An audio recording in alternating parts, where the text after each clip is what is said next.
Hello and welcome to the Daily Mill for Wednesday, the 21st of February 2024. In today's Mill news, it finally happened. It happened today. We all knew it was going to happen. We were shocked it didn't happen on Saturday, or Sunday, or Monday, or Tuesday, but on Wednesday. Today, it was announced that Joe Edwards has left Millwall Football Club. So this is from millfc.co.uk, the club's official website. Millwall Football Club can confirm it has parted company with head coach Joe Edwards and his assistant Andy Myers. A difficult decision has been made following a challenging run of results, which has left the Lions 21st in the Championship table ahead of Saturday's trip to Southampton. James Berylson, Millwall chairman, said, "This has, of course, been a very tough time, and it's not a decision we've taken lightly. Joe has worked incredibly hard during his spell with us, and it is with sincere regret that the move hasn't worked out for both parties in the way we had anticipated. I cannot praise him highly enough for his professionalism, standards, values, and work ethic, and I'm confident he will have a long and successful career as a head coach. I would like to thank Joe and Andy for everything they've done for the club, and wish them every success for the future." Alex Aldridge, Director of Football Operations and Recruitment, added, "First and foremost, I'd like to thank Joe for the enthusiasm, determination and dedication with which he's gone about his role at Millwall. The past few weeks has been a demanding period, and though overall this hasn't gone as either party would have hoped, Joe remains a very talented and diligent coach with an exciting future ahead of him. Joe and Andy leave the club with the best wishes of everybody connected with Millwall, and with our thanks for all they put in with their time with us. A further announcement regarding the club's next head coach will be made in due course." And that due course was 3 hours later, because this was put out at 3 o'clock, and at 6 o'clock we knew who the new manager was. Well, not the manager, but because they're still carrying on with head coach, because they haven't had the bollocks to fire Alex Aldridge, so... he hasn't been gone yet. Hopefully, after a disastrous summer, he might get fired. But we can but hope. But for the moment, Joe Edwards and his losing football has gone, departed, vanished, chortled off. The new manager, if you don't know by now, where have you been? You've been in the cave. It's this guy. You recognise him? He's back, baby. He's back.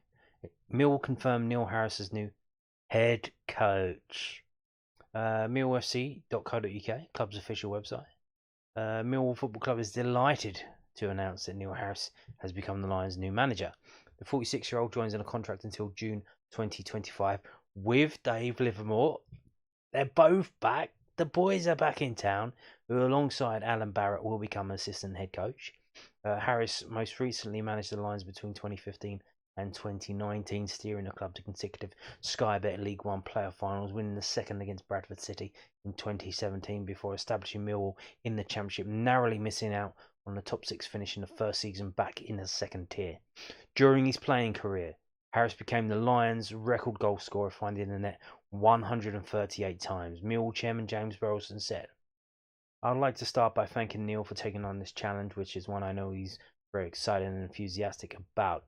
Neil knows this club as well as anybody and understands exactly what it takes to be successful here. We are in a difficult moment, but he and Dave have jumped at this opportunity, and that says a lot about their affection for Millwall and their fierce drive and determination to help improve performances and results.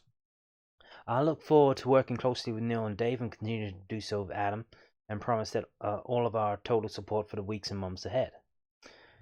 Millwall's Director of Football Operations and Recruitment, Alex Aldridge, added, "In welcoming Neil back to the club, we have secured the services of a man who has Millwall in his heart and who will give his absolute all every minute of every day. He's been away and grown his experience, but his principles and values remain the same. It's all about togetherness, unity, hard work and professionalism. He and Dave are excited by this opportunity and, along with Adam, are relishing the challenge of picking up vital points." Harris's first game in charge will take place on Saturday afternoon as Millwall travel to Southampton in the Sky Bet Championship. There you go. What a shocker. A lot of people not happy. We're going back. This is a backward step. This is a backward step. Not losing every game is a backward step. And a lot of people saying, what's he fucking done? What's he done? He went to Gillingham, he got fired. He's in League One with Cambridge. What's he fucking done? He ain't done fuck all. Well, let me show you what he's done, okay? So this is from that weird German site, Transfer Market without the e.co.uk. This is Neil Harris's record as a manager. I don't know if you can see that. Pardon me, my throat has got a frog in it. This is his result on the right. He has been the manager for 414 matches. He's won 166, drawn 106, lost 142. He's got a positive goal difference by about, what was that, 20, 21? And he has points per match of 1.46. Okay? You got that? 1.46. Do you understand? Okay. So, but then, oh my god, oh, I can hear you now. What's that? Oh yeah, but how many of them games were in the Championship? How many loads of those games were in fucking League One and League Two? Leave off. Okay. I've anticipated your arguments. I will now show you that in the Championship, aka Division 2, as it was known, he has been the manager for 168 games. He has won for 55, drawn 54, and lost 59. He's got a slightly negative goal difference, 199 goals for, 204 against. His points per game is 1.3. Aha, you see, aha, I hear you say. Look at that, he's lost more games than he's won. Aha, he's got a negative goal difference. Ah. Indeed he has. The teams he's managed at this level have been Millwall and Cardiff. Cardiff used to have some money, and then I don't know if it was before. I think this was he. Did he come in after that the guy died in the plane crash? Because since then, obviously they've had to pay the transfer fee for that. Had to go through court proceedings to do that, and yeah, so they basically just burned 10 million. I think it was 10 million plus legal costs, whatever that was, for nothing. For basically some bad publicity. So they weren't in the best of shape, and Millwall, as we know, are punching above our weight at this level. So, but I can hear you say, "Yeah, see, look, he hasn't. Look, what's he done?" It is true, as you can see. I'm not hiding. He's not the best manager in the world. He is, if we were to be kind, an average Championship manager. If we were to be more accurate, you would say slightly below average manager at this level. Yes? His points per match, or points per game, like I say, it's a German website, they say points per match.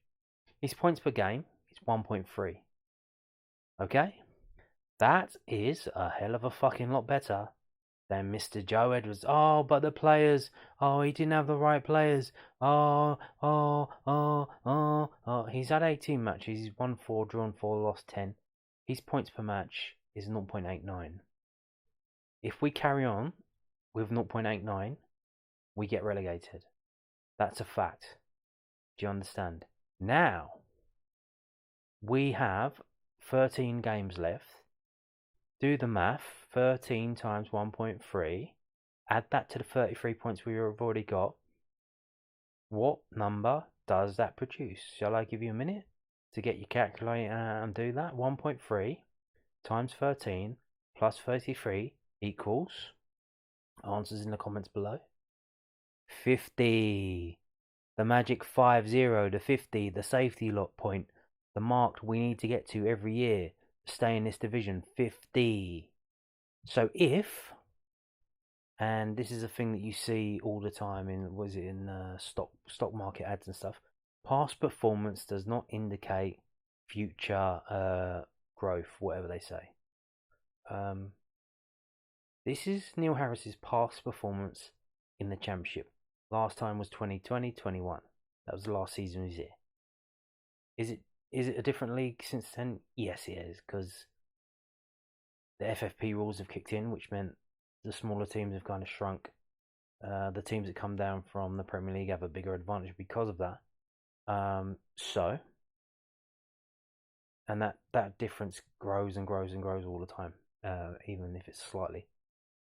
But contrary to what is believed, doesn't mean that the teams that go down always go up. That's not true. Most of them go up within 3 years, but most of them don't go down and go straight back up straight away. That's not how it's been working.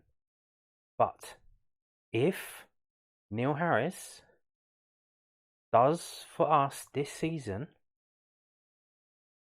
what he's done previously in the Championship over these 168 matches, by getting 1.3 points per match, we will be getting to 50 points, and we will almost certainly be staying in this league. And that's it. That is it. Now, if he doesn't do that, then we could still get relegated. But I'm pretty confident that Neil Harris is going to save this club from relegation. He's going to save the people who made the decision to appoint Joe Edwards. He's going to save their necks, and we'll see how it goes. But I'm pretty confident now. Moving on to the first. Was he doing a lot of interviews with the Millwall TV? I haven't watched them all yet because I went to the game tonight. So this was announced at 6 o'clock. The kickoff was at 7. So didn't really have time to dive through all of the stuff I've been. What did I listen to? I listened to Acting Millwall. I listened to that Millwall podcast. I watched that on YouTube. So haven't really watched Millwall TV stuff yet. But Neil Harris says he's the right man to restore confidence at Millwall and keep them in the Championship. I agree. The club's record goal scorer is back at the Den for a second crack at the manager's role following this afternoon's dismissal of Joe Edwards. Harris has penned a deal in SC16 until next summer and will be assisted by Dave Livermore and Adam Barrett. With 13 games remaining and the club just 1 point above the dreaded drop zone, the immediate challenge is to keep Millwall in the Championship. And Harris feels confidence is the key to success, something he believes he can provide to a squad of players who have lost 7 of their last 8 games. He told Millwall's TV channel, "Strong leadership is needed, Millwall identity. I'm not talking about just on the pitch with the style of play. I'm talking about around the training ground, building that connection between the terraces and the pitch. I want to build that confidence and believe in the players, and I want him to see me standing on the sideline leading them as a Millwall person. I want him to look at me and know that I know what it takes to be a success at this club. The passion from the players has to be there. The fans have to see that." Harris added, "My teams have always had that, and that won't change now. The fans want a Millwall team that they can be proud of. They want them to have a go, the togetherness, the harmony. That's what I need to bring. We've got a fight in front of us. The players are good enough, so it's up to me to give them that confidence and the belief to do that." Indeed. Well said, Neil. So here we go. 2024 seems to be the year of the comeback. We've got Donald J. Trump. He's going to be back in the President Oval Office. He's going to kick that bum Biden out. And we've got Neil Harris coming back to Millwall. So there you go. Isn't that great? Now,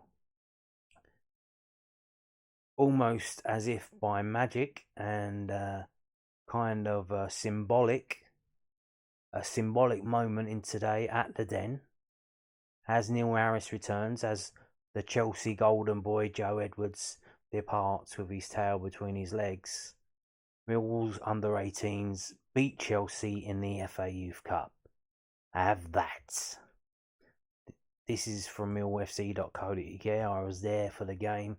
Fantastic stuff. Absolutely brilliant.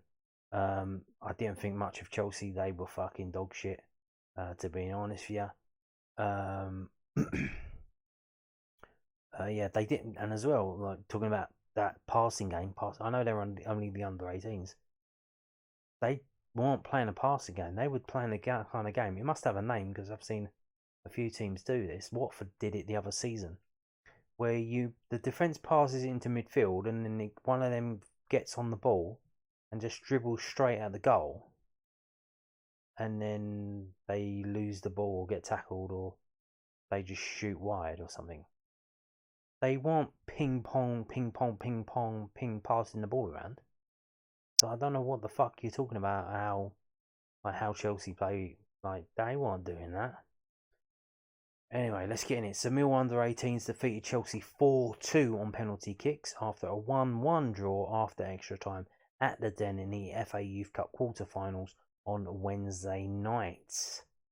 Harrison Murray Campbell gave the Blues a fortuitous lead in the second half, only for Jack Howland to equalise minutes later. With no further goals in the remainder of the 90 minutes or extra time, Larry McAvoy and Chris Perry's side proceeded to defeat their Premier League opponents from 12 yards thanks to an Albert Penny save. The first chance of the evening went the way of Millwall just 3 minutes in, after Ellington O'Boyle beat his marker down the right hand side and crossed. Cavalier Wood's goal-bound effort was blocked by the Chelsea defence.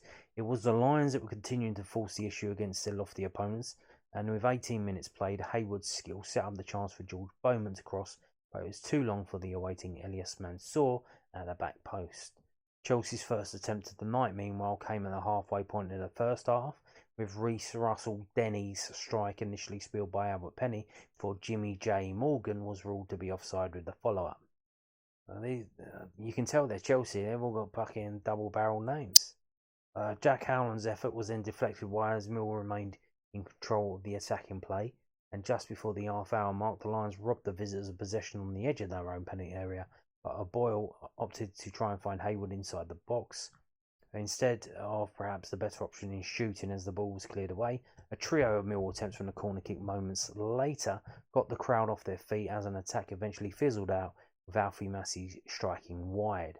Bowman's cross was almost flicked towards goal by Mansour as the Lions looked to ramp up the pressure with half-time approaching, whilst a moment of concern came at the other end as Denny curled a free kick over the crossbar from 25 yards out. 2 minutes before the break, Chelsea turned defence into attack as they broke away from a corner kick. However, Tyreek George's strike was high and wide before Oleg Bodie had to clear off the line as Harrison McMahon looked to open the scoring. And that's the thing. Here's the thing.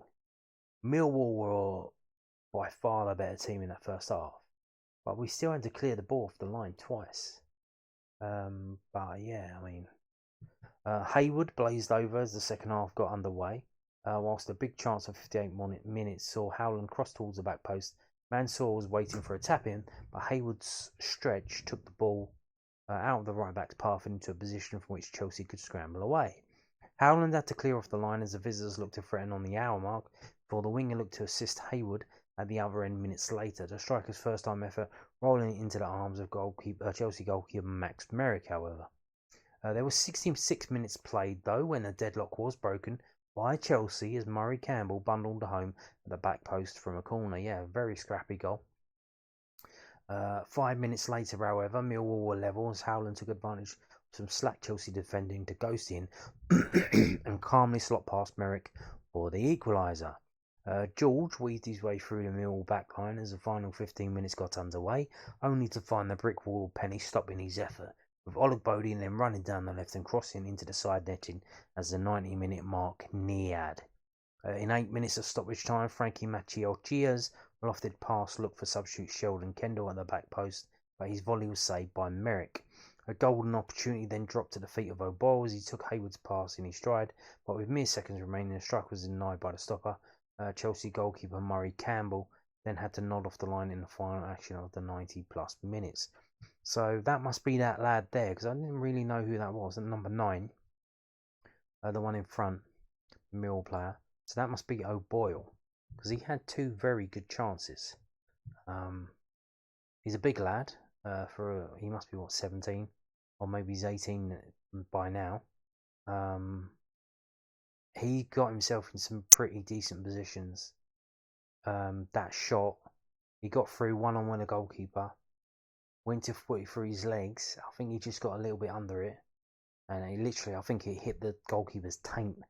He hit the goalkeeper's taint and came back out. Very unluckily, very, very unlucky, but he got him. And again, before he got himself in a position, Can't remember the circumstances, but again, he probably could have scored that one as well. But at that age, to get in that position, and also his link-up play, he could be the target man that we may be looking for in a couple of years. Like he could be the one. Kind of like a John Marquis, but I think to be honest, I think he's a bit better than John Marquis. He's got the potential to be. No offense, John, if you're watching. Captain Josh Stevenson's shot was blocked as the first period of extra time rolled on with the 100 minutes elapsed. Hayward twisted and turned and fired into the penalty area, but O'Boyle's touch was heavy and gratefully accepted by Merrick. The Blues then struck the post as the goalmouth action continued at both ends, with George conspiring to fire well over on 111 minutes as he found himself unmarked inside the box. Penny then had to claw Ishay Samuel Smith's deflected cross away from his own goal line as penalties started to loom before Harrison McMahon's attempt was skewed wide in the final minutes of extra time. And so to penalties. Howland stepped up for the first for the Lions and sent Merrick the wrong way. Keanu Dyer did the same to Penny. Machio Chia confidently found the top corner. Wade found the dive of Penny to put Millwall in the lead. Wade found the dive of Penny to put... Well, that don't make no sense. What? Hayward struck one off the underside of the crossbar. George kept the Blues in it. Stevenson's left-footed strike put Millwall on the brink before Michael Golding blazed over to send the Lions into the semi-finals. So there you go. And the match stats, let's pull that up. The team was as follows: Penny, Mansour, Ologbodi, Massey, Whiteman, Stevenson, Beaumont, Machiochia, O'Boyle, Hayward, Howland. The subs were Vieira on for Massey on 107 minutes, Kendall on for Beaumont in the 72nd minute. The subs not used was Whitby, Roswosny, Thomas Smith, Forbes, and Tektas. And Ologbodi and Machiochia were booked. There's no crowd there, but like I said previously, well done to the club, because they did open up blocks 1, 2 and 3, because I knew what was going to happen. Because literally the whole of the West Upper was kind of... It wasn't as rammed as it was for the under-21 final last year, but it was pretty full. So if you imagine that the whole stand was full, then that would mean literally I think maybe like 70% of the people were walk-ups. So there you go. Just a few things. Don't know where I saw that it was 1,900 Chelsea fans were going to be there. They had about like 200, and I think it was like the young lads who had never been to a Millwall game before. I think they all turned up because they was singing the songs and doing all that stuff that they would at probably a first team game.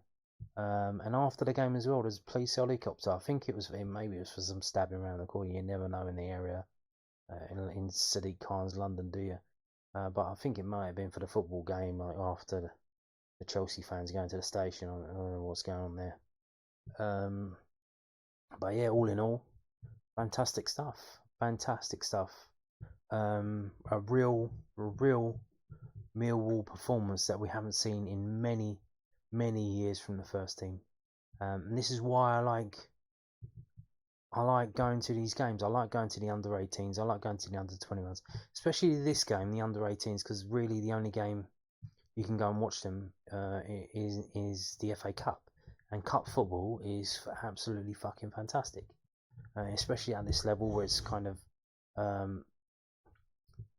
more of a level playing field, even though Chelsea do have a lot of expensive players, as do Liverpool and Man City and other teams. But this was a brilliant Millwall type performance, and it was really good to see that just because the first team are not playing like Millwall at the moment, it's still there at the club, it's still there in the under 18s, and it's still there at the under 21s. And there's an under 21 game next Tuesday, and if you can get there, you should probably go down to the Den. It's set to be at the Den, and you'll see your Millwall again. You'll see it there. And hopefully now Neil Harris has come back, we'll get to see these types of performances in the first team. And like I said, very symbolic that we're playing Chelsea youth. Our old manager, the one who's just left, keep banging on about being a Chelsea youth. Like he's learned all his stuff there. He's fantastic. Won all these trophies at Chelsea youth. What happened today? Millwall players playing a Millwall performance beat Chelsea youth. And that's what we need to do. We need to play like Millwall and stop fucking try and play like Chelsea. Because I don't know if you've seen the table. Chelsea are fucking dog shit. And there, that's it. So what are we talking about now? I wanted to say something, I forgot. But we move on. And we're going to finish the video by looking at this. So these are the remaining quarterfinals in this competition. It's fucking ages until they play. I don't know what's going on. Why this is taking so long. The draw for this competition, they just draw it on Fridays. I don't know which Friday.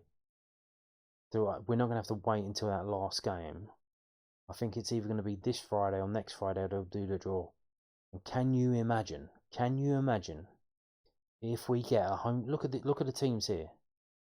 Man City, Spurs, Leeds, Liverpool, Bristol City, Swindon. So can you imagine, just like in 2004, 20 years ago, if we get the draw, the easy draw, the Bristol City or Swindon, if we get the winner of that game? And can you imagine if we beat them? That's the semi-final. We beat them, and then we're in the final against one of the other teams. How's that? How is that? But we can but dream. It's probably going to be a lot harder than that. So yeah, weirdly, Man City are not playing at the Etihad. They're playing at that little stadium that's next door. It's called the Joe Stadium now. They've got some kind of sponsorship. That's happening on Saturday, weirdly, because Man City are playing at Bournemouth away. So they're playing their youth game at 1 o'clock in Manchester. Then Thursday we got Leeds versus Liverpool, and then the Thursday after we got Bristol City versus Swindon. So there you go. I mean, this is it. This is good stuff now. Semi-finals of the FA Youth Cup. When's the last time we did that? Probably when we won it, no? Man, can you imagine if we won it? Damn, that would be absolutely amazing. Yeah. Absolutely amazing. And like I said, very symbolic on the day that Chelsea Joe Edwards has gone. Millwall Neil Harris is back. The under-18s beat Chelsea in the FA Youth Cup. Have that. Thank you for watching, and goodbye.